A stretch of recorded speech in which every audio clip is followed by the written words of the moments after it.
Colvarks is going to lead us into our next topic. All right, wholesome one. Here it is. There are options for Miami.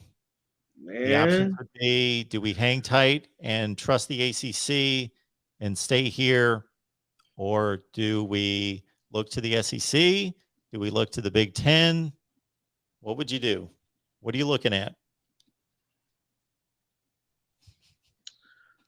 okay. This is a money grab. Okay, we talked about this last week. And it gave me more time to do more research on it as opposed to just be emotional about the decision last week because it did turn into kind of a conference realignment show at the end of ours last week, and we just basically spent the last 40 minutes talking about the betterment of college football. Now, from the lenses of the orange and green, okay, I think it's a two-horse race. I think leaving the ACC, it would be the best decision. I don't care that Miami hasn't won the ACC. I don't care that Miami has only won the Coastal one time outright and two times technically, except for we did a self-imposed ban. If that's all you have, and if we're worried about other fans trash talking us, that's going to happen no matter what. Miami could win the next three straight championships, Mark. They'll still say we were irrelevant for 15 years and would be well within their right to feel however they want to feel. So we have to understand that. Okay, we have to keep in mind that when we're looking at the University of Miami, we have to be selfish about this. What is going to be best for the University of Miami's football program moving forward? Not what's best for other people's opinion, not what's best to be going back and forth with people on Twitter. Okay, because that Twitter's not a real place. It doesn't matter. It does not matter, dude. Okay, let's understand that. Now, in this two-horse race, you have the Big Ten in the Southeastern Conference. I have always felt like Miami should have been in the SEC. People have called me dumb for that for years. That doesn't bother me. That's okay. I felt like, and yeah, we would have been a doormat and probably like struggling to win 7, 8 games for a long part of that. Or there's another side of it where Miami could have done really well and been protected by the NCAA because we're part of the good old boy SEC program, so they wouldn't attack us as much as they did before. There's two sides of that coin. We would never know. There's an opportunity for us to join this conference. The conference has dominated college football. The conference has put out the most NFL draft picks. And the conference has some built in rivalries in it that would help us ascend to the forefront. If you want to be the man, you must beat the man. And there's a direct couple of teams: University of Georgia, Alabama, Louisiana State, Texas A&M. Okay, those are four prestigious programs that have done some really good things the last 4 or 5 years and have stole recruits out of South Florida. Well, if they had to come down here and we had a program where we could go line up toe to toe with them and beat them some years, lose to them some years, be respectful with them some years, then it would be these recruits wouldn't have to say, do I want to go to Miami and put on for the crib and go in the fourth to fifth round? Or do I want to go to Georgia, sit on the bench for 2 years, and then be a first round draft pick when it's time to get ready? Okay, that's how I feel about the SEC. The money, of course, crazy. Now it ain't that much different than the Big Ten.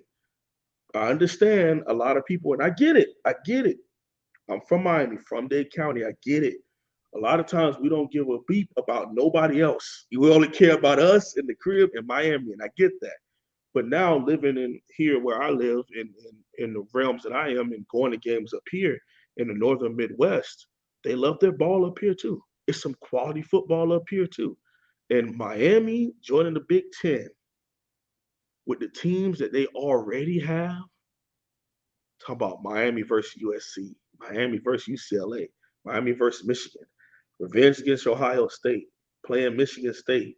Uh, uh, uh, Shoot, Notre Dame is on the way, so we would get Notre Dame. I mean, you talk about six, Could seven deep could take trips to another university. shot at Wisconsin. Finally being able to beat them. That's what I say. Beating Wisconsin, taking a trip to Minnesota. I can see McCain's in person. Uh, you know, I personally, Nebraska, the rivalry of the 90s and the late 80s, early 90s, Miami, Nebraska could come back and be an annual thing. Again, geographically, it makes sense to join the SEC. I get it. If I were to put my name in the hat, I would say let's join the Big Ten. If they ask me for my question, here's other reasons why. And people could come back on this and call me stupid. Cool, whatever, no problem. Could say we're soft. I'm scared. I don't. That's okay. I get it. The SEC is a great conference, great talent. There's nothing I could say to take away from that. You're gonna have your opinion anyway. I'm gonna have mine. When I think about that, and being in a conference like the Big Ten, where of course those built-in rivalries. That's the first thing we talk about. Now let's talk about the second thing. Okay. Um, Miami academically, to me, would be welcomed way more in the Big Ten than it would be in the SEC. Okay. They are not a part of some of the country clubs that people get in with, but when you talk about academics wise, the Big Ten leans in on that, and they would be able to funnel more money into our other sports, and maybe we could become full a full Title IX school, getting a softball team, getting a men's soccer team, like being able to funnel money into that would be really big to me. I would really like that. And being the marquee brand, out of the state of Florida. Okay, because 9 times out of 10, Tallahassee is going to follow UF to the SEC. They've always felt like they should be in there. They sit right there, and it makes sense geographically. It makes sense for them to sit, right in there. Some people are bringing up questions about travel. It's 2022, dude. We could travel. That doesn't bother me. We could travel. That we get plane rides all over the place, and what you get 6 away games a year. It'll be cool. Like I said, to see us in a whiteout at Penn State, see us at sold out Nebraska, see us at USC. You know how long I've wanted that, Mark. You know, hey, travelers go up to Rutgers and go play Greg Schiano. Hey, man, it's all good. It's I think Miami's good if they go either way. But if, in my opinion, if we were to go in the SEC route, we would become one of 3 teams in the SEC. Okay. One of 3 Florida teams in the SEC. So we don't stand out. We don't stand out at all. You also think about the fact that the Big Ten would now feel like a national brand that would span from sunny South Carolina all the way up to the Northeast and all the way down to sunny Miami, and would have every single time zone in it, which I think they would also incorporate in their scheduling so that people can see teams on each time zone. Okay. Which they have that now. Oh, see, boom. I listen.